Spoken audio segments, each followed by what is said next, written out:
how do we build leadership that doesn't mind picking up the trash, that doesn't mind going out and opening the door or being the last to eat and helping everyone else become better so that when they leave here, they'll be in a place to go do more things afterwards.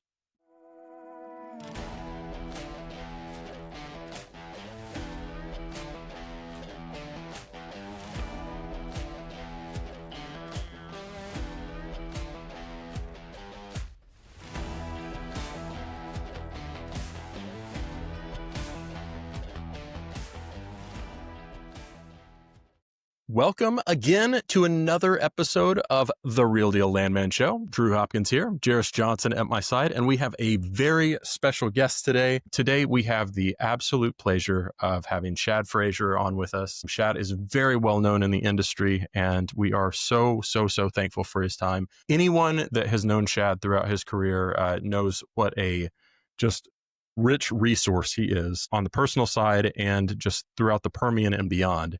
So Shad, first off, thank you so much for being on the show today. I know how much you enjoyed your time in Midland. Like you had always talked about just the community there, love the community and how just established like you felt after a while after being in that area. So I guess it probably would go with a little bit of not a tear in the eye, but maybe a little bit of emotion of leaving that after so many years, right? Immensely.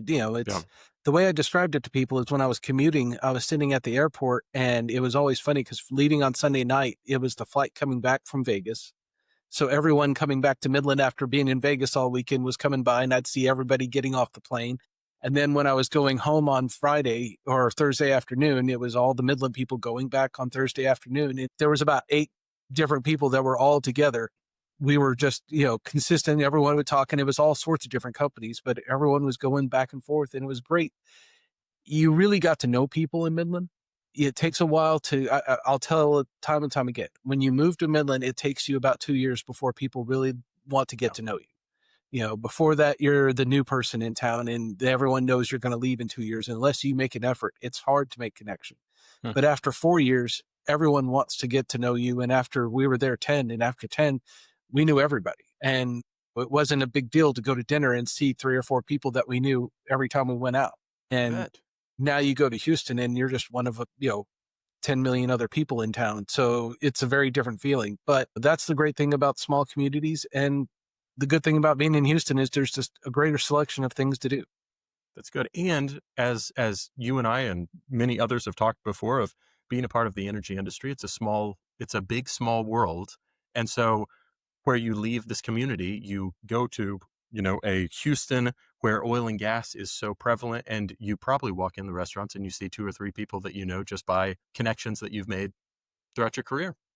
Yeah. And I talk to younger people all the time. It's so important to be about how do you make those connections and make them last over your career? Because the people you know in your first 10 years will be the people you work with and will be your people you're doing deals with in your last 10. So, how do you make sure that you're making the connections no matter where you go? That's exactly right. We could spend about 7 hours on going through your career from how you started and how you kind of got into it. Just the high level overview of how Shad got into the energy industry. Let's give the viewers that aren't familiar with you maybe, just how did you first step into this? And it's a very interesting story.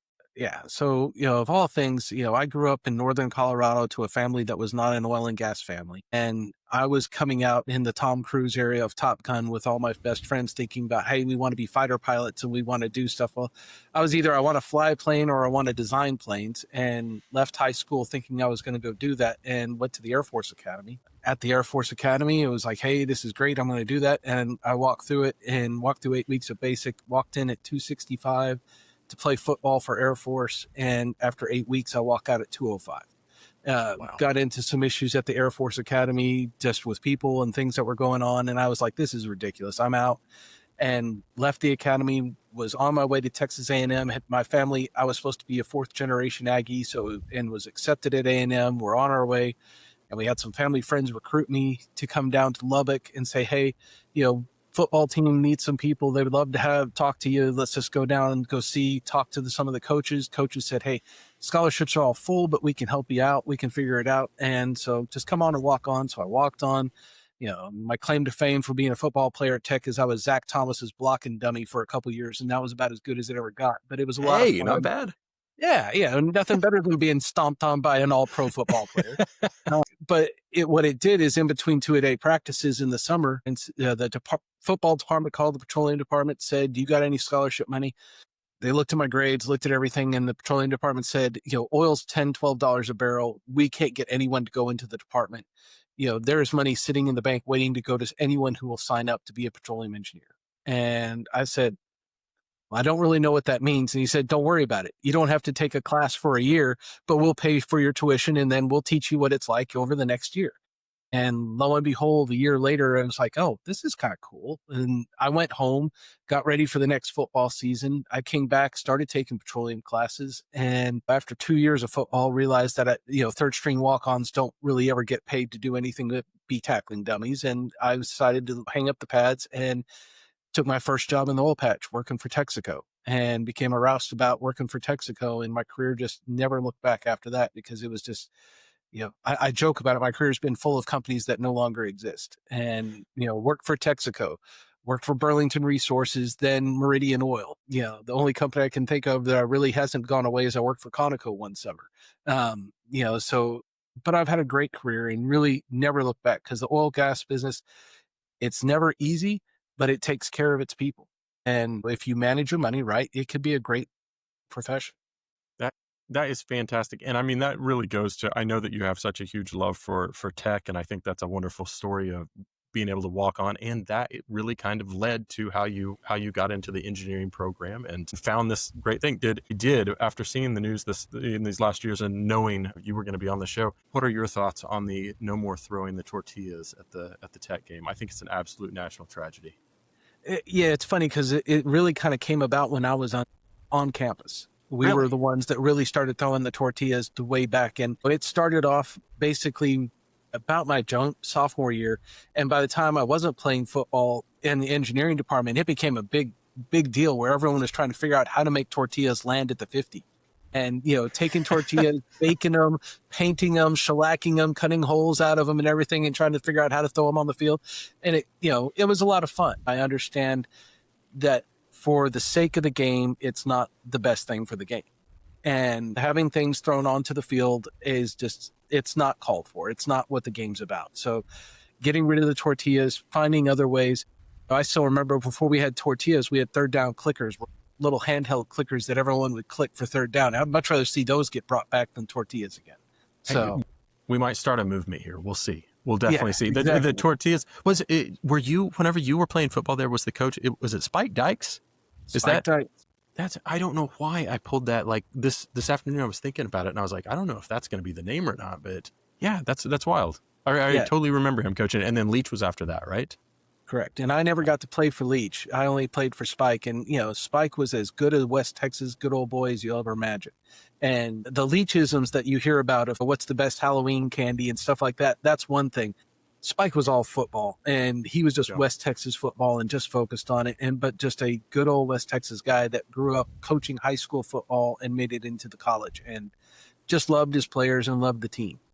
That's really something. Hey, you talk about cutting your teeth on a lot of these companies that are no longer around, but you got the experience like in the field and being able to see what the operation engineering world is about. Throughout these companies, like early on, and I'm talking maybe even before Anadarko or Samson, or maybe including those two, was there any person that was really a mentor to you that was helping shape you into that leadership profile that you've turned into? There were two people at Anadarko that really helped me out a lot. My first 2 years, I worked for a gentleman named Mike Bridges, and Mike Bridges was known by a lot of people at Anadarko, and he really helped trained me and to learn what it meant to be an engineer. And I was one of the first Anadarko engineers to ever go to Houston first. And most everyone started off in Liberal, Kansas, or started off in West Texas and Midland. And I ended up supposedly starting in the Oklahoma City office, and they closed it down and moved it to Houston and got to start in Houston, which was a blessing and a curse because they were not used to having a brand new engineer in the office. And it was hard to get to the field, and we weren't right there. But Bridges really took me under his arm and made sure I wasn't stumbling too bad.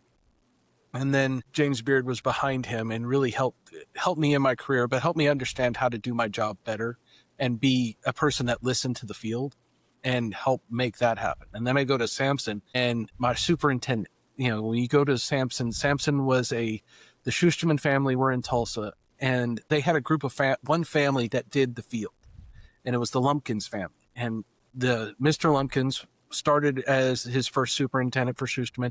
His sons all became superintendents for Samson. And I worked with Lonnie Lumpkins out in East Texas. And, he really pressed into me just how much you have to be listening and working with your field people if you ever want to be able to achieve the things you want to achieve in the office. And so really great time with both of those people. And then I got to Samson, and my boss there was Matt Grubb. Matt Grubb ended up becoming the COO for Sandridge and brought me over to Sandridge. And, Matt was one of those people that, as you find out in your career is typically defined out by the champions that bring you along with them. And you do a lot of stuff, but it's the people that promote you from above determine whether your career makes or breaks. And Matt was one of those people for me that helped promoted me to help me get to where I was at, and did a lot of great work for me. And now, he's done well for himself, and he's off doing his own thing and living in Oklahoma City still, trying to buy assets and, still being the wildcatter that he was with Sandridge. So that's amazing. In the career ascension that you've had, you've spent a lot of years now in leadership. Do you find that your day-to-day still touches on engineering, or are you largely focused on executive decisions and financials and things of that nature? And if you have had a big transition in your career from working on the day-to-day engineering to more the executive level, do you miss the engineering stuff? Good question. And I would say my career has shifted over to being strategic, not engineering, but being more strategic about what I'm doing in my engineering role. Yep. So it's not always about the fact that I'm not having to work on wells every day, but thinking about how do we want to work on wells, and what are the tools that we want to use or provide for our team so that they can work on the wells better. I really focused my career on how do I find new technologies that could be brought in to help my team be able to do their job easier, because engineers have enough to do every day that they don't need to be taking phone calls from every technology company out there. And so I've spent a large part of my time talking to companies and listening to companies' pitches on what it is that they could bring to the table. And I found some gems by doing that. It's that 1 out of 10 you take that's valuable. The other 9, you kind of listen and you kind of, I can't really do that right now, maybe down the road, and you put it back. And, one of the pieces of software that we brought into Endeavor, I saw the pitch 3 years before my team saw it. And I saw the pitch, I listened to them, and I said, hey, at Endeavor, we weren't ready for them yet. And I said, I could bring you in, but it'll train wreck because we don't have our systems in place. And 2 years later, my team started looking at it, and they made the pitch to me and said, hey, we really think this could work. And it's like, well, that's because we built the process and built the systems. Now we're ready for it. So yeah, let's bring them in and see what we could do. And it became a great blessing to the organization to bring that technology in when it was still brand new and fresh. I felt bad because there was a startup and they're 3 years in and they're just barely getting their wheels turning. And now this software's got 68% of the Permian's production running through it. Wow. That's amazing. I know, and I'm pulling back from old conversations that we had, but I know back in your time in Sandridge, you had achieved a big reduction in drilling and completion cost while also improving like the well performance by a substantial amount. And was that all with these different ways that you could kind of combine new technology that you were seeing coming on? Because that was right in kind of that area from that 2014 that you were with Sandridge and then moving on to Endeavor, that we really were kind of seeing that some changes in tech and some ways that people were being very aggressive on finding ways that they could cut costs and then also be able to extend the life of those wells. Take me back to kind of those areas of where you guys were really firing on all cylinders and some of the things that you were putting in place that you were really proud of. Yeah. So back then we were drilling in Andrews County. We were drilling basically San Andres wells. And really the project for Sandridge was we had gotten the acreage, we had bought it from a small outfit, and we were going to downspace it. So we started at 40 acres and we were taking it down to 5 acres. And the company needed the resource, the cash flow from that resource. But to make it, we had to maximize the cash flow because they were going to sell off the royalty interest and turn it into a royalty fund. So they were going to raise cash off the royalties. And that meant we had to drive our costs extremely down. So when we started off, we were well over $1 million, $1.2 million a well. And by really looking at lean management theories about how we were trying to spend time, how fast and how quickly we could organize, process, and really use efficiencies inside the system, we were going from 1.2 down to sub 700,000. And we went from spud to first sales of 21 days. Everything inside of that deal was about how do you maximize the time that you're on location to be productive and have no lost time in between. And we were running 8 rigs, popping holes every 2 days and just moving as fast as we could, drilling wells. And it was a great program, small team, highly efficient team, 1 geologist, 1 landman, 2 engineers, and we were just popping holes left and right, and turned into a great program over time. But when it started, it was a mess. It really is one of the things in my career that I've prided myself on is being able to take something that's a little bit tough, a little bit not working, and turn it into something that's a lot better at the end. That's fantastic. And you just spoke on building highly efficient teams. And there's a big line. I'm so big on people being able to keep up their LinkedIn and being able to show off like who they are as a person, and people being able to take a look at that and being able to see a good overview. And one of the things that I like is your personal mission statement that you've got on your LinkedIn. And that goes right along with that, building effective teams. It's to build teams that can change the world. And I think that is absolutely, that's a huge, huge deal. And it shows just the character that you've built in that endeavor time and just moving throughout your career to this point. How have you been able to effectively use what you've learned in the past, what you've learned throughout these different companies, these mentors that you had, to be able to execute on building these teams that are game changing in the industry? I really take it back to the fact that most of us as leaders need some type of fence post, some type of sign that leads us to what is it that we're going to focus on?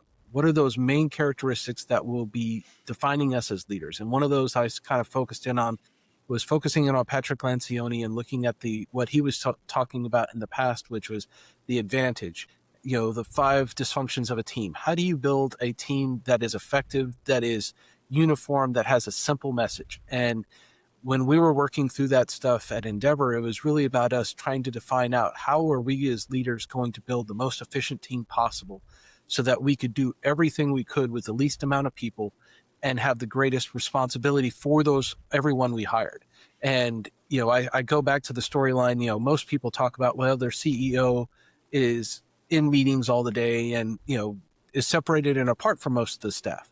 And at Endeavor, our CEO would sit in the hall in a conference room with first-year engineers with logs on the table before we had digital, and coloring in logs showing pay zones and putting cross-sections together by hand and showing these engineers right out of school, what it meant to be a servant leader of, I am not above getting in the middle of the copier, making copies and showing you how to do stuff. And I think one of the things we really prided ourselves on is how do we build leadership that doesn't mind picking up the trash, that doesn't mind going out and opening the door or being the last to eat and helping everyone else become better so that when they leave here, they'll be in a better place to go do more and better things afterwards, knowing that there is always going to be an end in mind.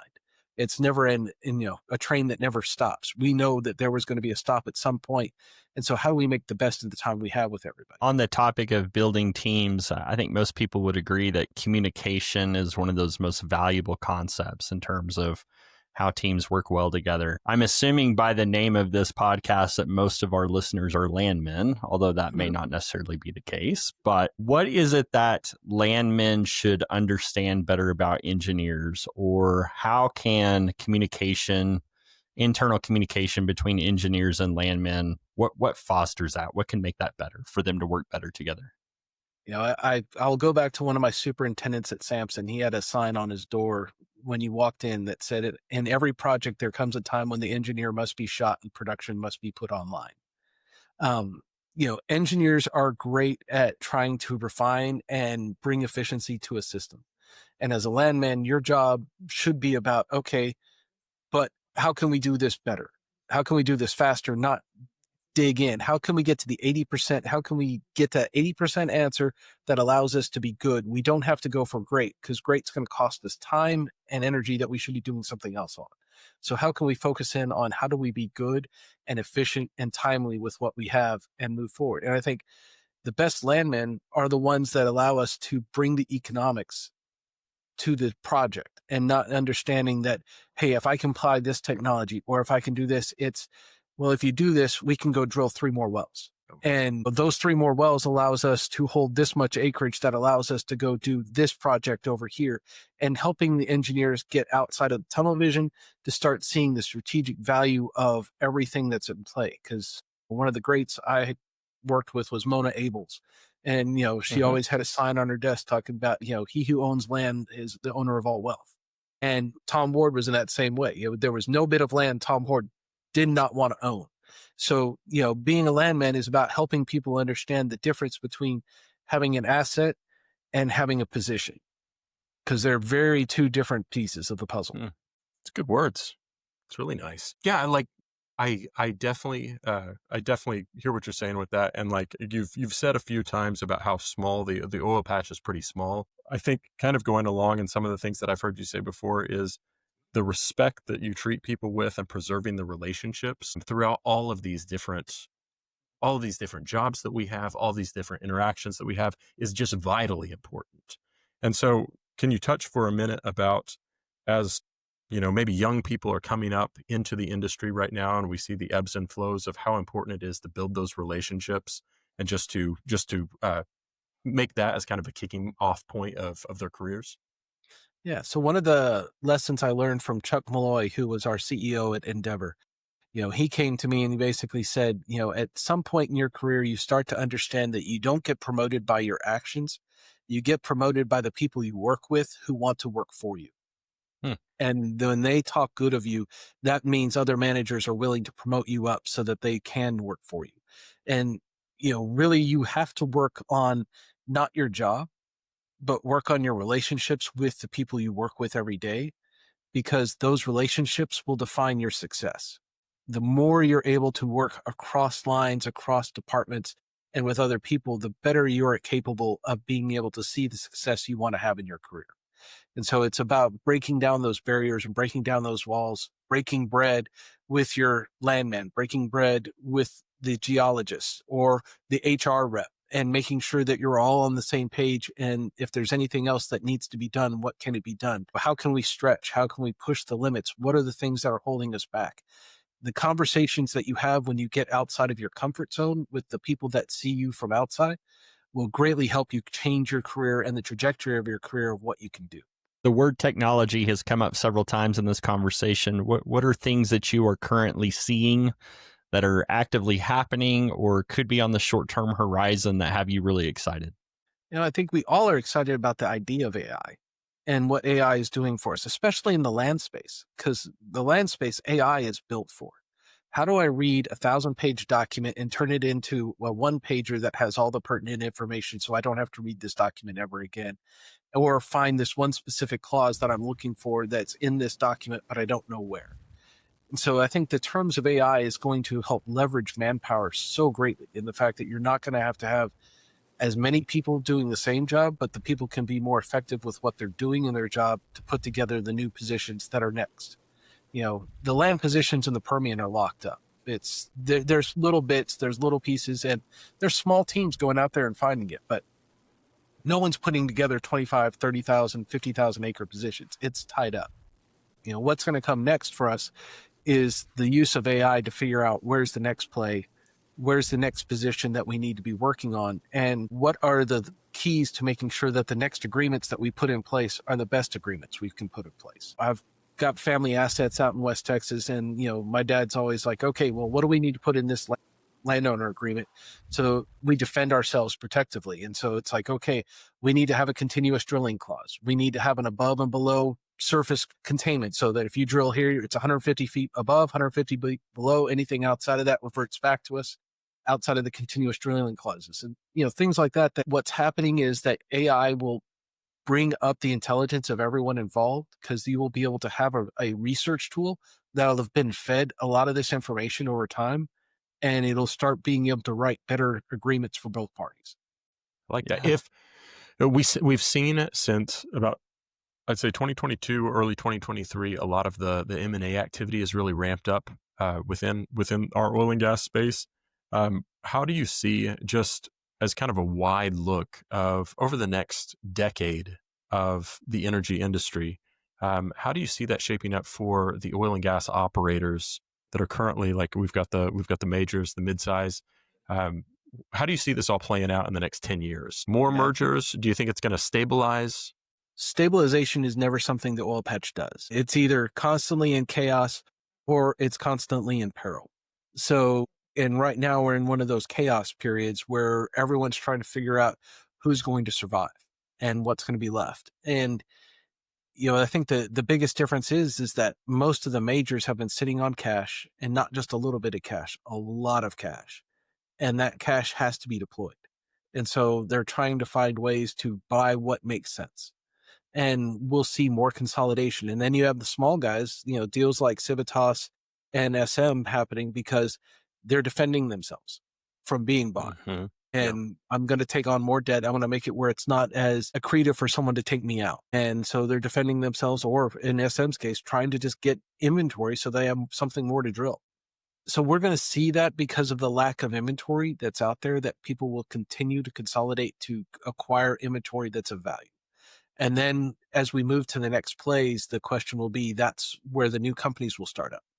And I think what you're going to see over the next 3 years is you're going to see a boom of small startups that are going on and going out to find the next play, because all these cutbacks and all the people being laid off are either going to leave the industry or they're going to start up their own, and they're going to go after and go try to find something and go make it into something. Yeah. And the majors will be left with the big pieces, and there'll be lots and lots of small pieces out there that are starting up and trying to figure it out. And I don't think it's going to be the 2014 through 20 private equity model where you're in and out in 3 years. I think it's going to be a little bit longer, building production systems, production cash flow models where people are going out and buying production and giving a return on that production more than just turn and flip. Because I don't think you're going to see a lot of people trying to buy small companies and turn them into something, because Makes sense.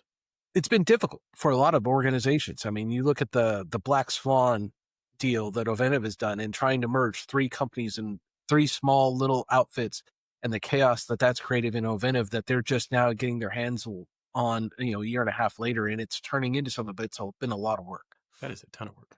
For people who think that they might be interested in doing one of these startup ventures, what is the type of persona that is going to be most successful in this?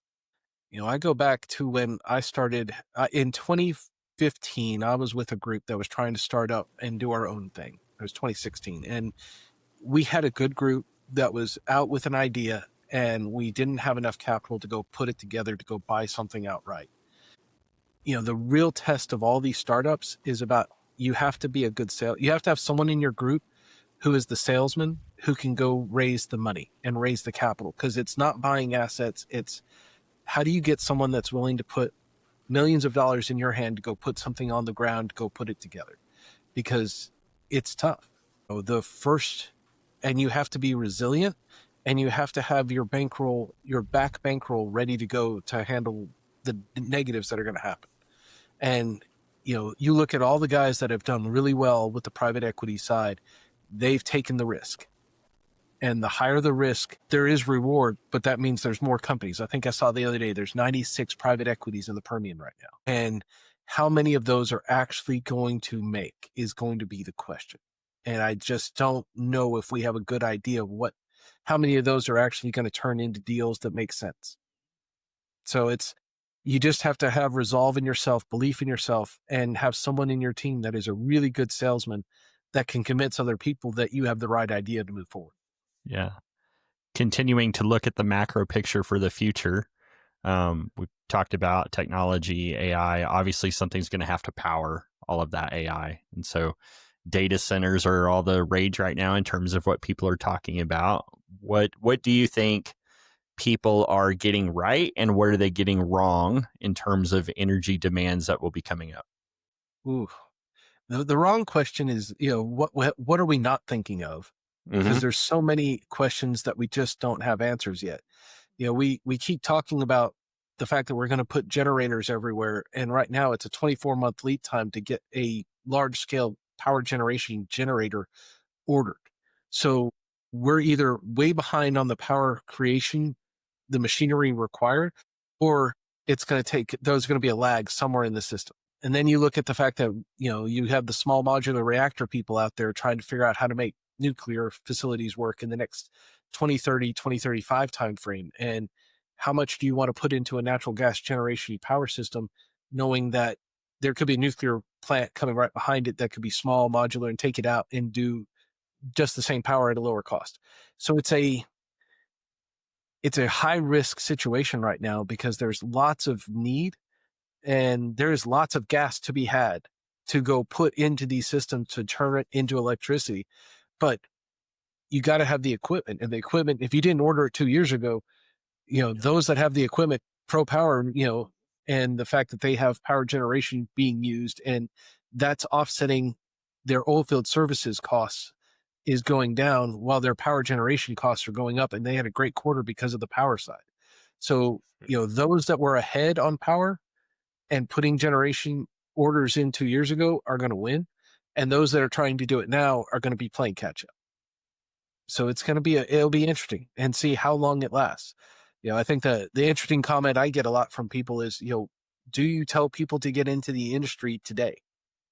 If you were a new kid coming into colleges, would you tell them to get into the energy industry today? And I say the difference for a new kid coming in is that the world has 100 million barrels of oil a day being used. And the world needs 400 million barrels of oil to bring the rest of the world to our living standard. So is there room for everyone to get into this place? Yes. And we need more people because right now there's people in Africa that aren't getting educated at all because all they do is spend time collecting water and collecting firewood.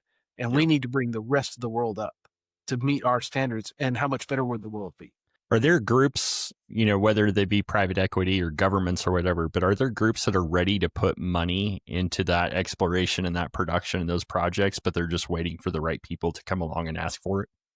Exploration is hard because it's not little money. It's big money and long lead. And the issue you run into right now is government forces are making it difficult for people to put those investments in place.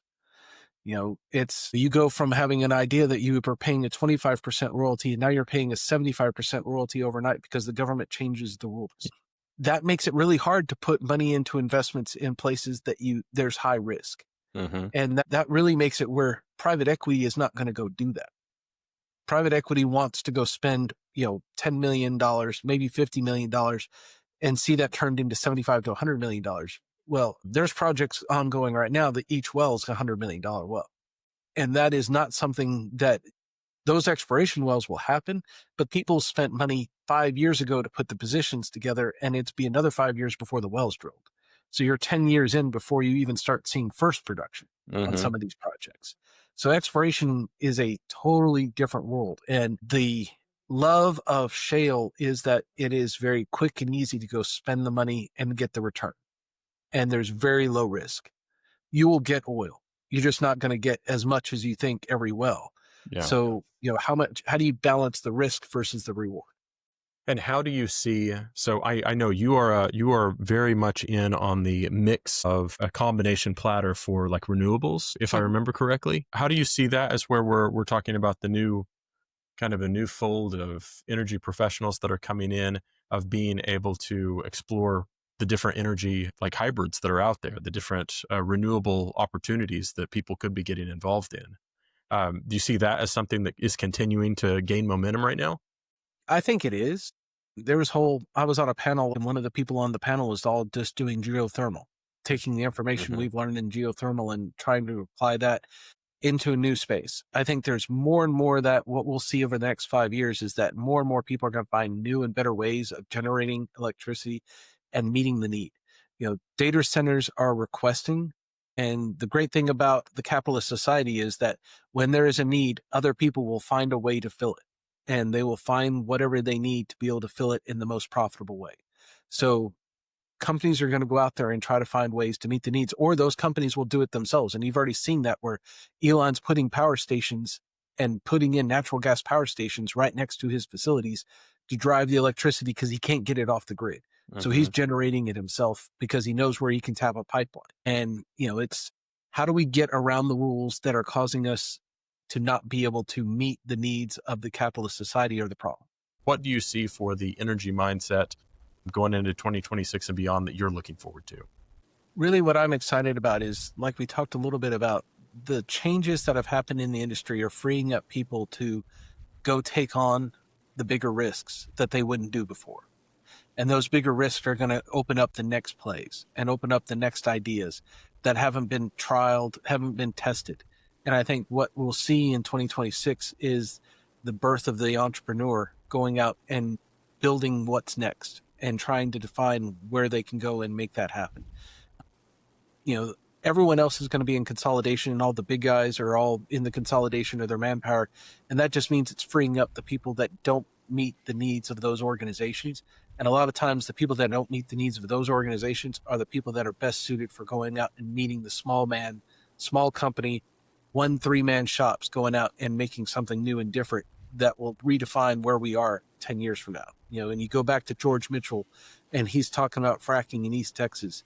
And he was out there with just a few guys starting off and figuring it out and testing something new and testing new ideas. And slick water frac theory wasn't born out of a major. It was born out of a couple guys who were so poor that they couldn't figure out how to frac with the way everyone else was. And they needed to do something different. And that's what's going to happen, is that the small guys are going to go out and they're going to go figure something out, and they're going to bring it to the rest of us, and it'll move us in the next 10 years. So I think 2026 will be a great year to redefine where we go in the future. For our influential, very experienced veterans that we get on this show, especially people that others look up to and they've done a lot of things, there's a question I always like asking. Actually, there's two, but I'll roll them up into one and make it really complicated for you. So the first part goes like this. Young people in the industry don't do enough, fill in the blank. And then seasoned people in the industry need to go back to doing, or they need to go back to reading or learning, etc., fill in the blank. Okay. The one thing I wish the young people would do more is spend more time face-to-face with people and find mentors inside of their organizations and spend time face-to-face. The young generation has lived behind a Teams call through high school, through college. We've redirected them to, this is how what we're doing right here is what their life has been. And sometimes you need to get face-to-face with someone to get real. And I think that would be the one thing, is that more face-to-face interactions at work, after work, on the weekends, are where you establish the relationships that will be with you forever. Yeah. And for the older people, the things that we don't do well, that we need to do more with, is just learning to keep up with the technology that's coming, because it's coming so fast, and how to use the things that are out there. I think one of the best statements I've seen the other day was, we as a society are not going to be replaced by AI. You'll be replaced by someone who knows how to use AI to do your job better. And that's what the older people really have to realize, is that you're not being phased out. Your technology that you're not learning is causing you to be phased out. And so it's really for all of us to spend the time to understand how to use the chat GPTs to do the things that we can do better, to find new tools to help us become more efficient in what we do. Let me ask you, how much have you, like on a LLM or a chat GPT or anything like that, like, have you been investing a lot in yourself to, hey, I've got to dive into it, I've got to use it each day? Like, is it something that you are relying on more now? More and more. I mean, when I first started writing on LinkedIn, it was all hand research, digging each day, digging in, trying to find themes, trying to find topics, and going on. Now I bring themes and ideas into an LLM and help it redefine how I write. And not, but it's really weird, because I write out about a third of what I'm going to write, and it fills in the rest. Yeah. And what I've done with LLMs is said, okay, here is all the writings I've ever done and posted on LinkedIn. Here is my way of talking about things, and use that to figure out how to rewrite this message in a better way. And sure enough, it can do it and does it fast. My camera did a zoom in on and it pulled you out. That is AI at its finest right there. We had a visual with, visual. It appreciated you were talking about it. Exactly. It's listening all the time nowadays. Yeah, it actually is. Yes. I think that's really where we're going. I think that is too. And the first point you make too is one of the best ones that we've heard time and time again on this show, and just whenever we're sitting around in different happy hours of, we have got, and it wasn't just through COVID, but we have become too accustomed to the Teams calls, and that's just part of the day. And whenever the whistle blows at the end of the day, you just feel mentally drained and you just don't want to get out. You don't want to leave the office or talk to people. And for people of any age of just getting into it, middle of the way through your career, into your career, to be able to have those interactions, learn from people, hear about the successes, hear about the failures, and just learn from people face to face. It's so meaningful. It's been one of the biggest positives of my career, 1,000%. Yeah, we joked about it in Midland because the fact that it ended up becoming an issue for me when we were doing the merger with Diamondback, and the fact that I would sit down with my peers, the other operational leaders inside of the Permian, and we'd sit down for a whiskey every 6 months and talk about just what are the challenges you're dealing with, what are the challenges you're dealing with. And that way you're asking people that are dealing with the same thing you are, but in different forms, different facets of their organizations. You learn a lot when you have to put yourself in somebody else's shoes. And those are the conversations where you really grow.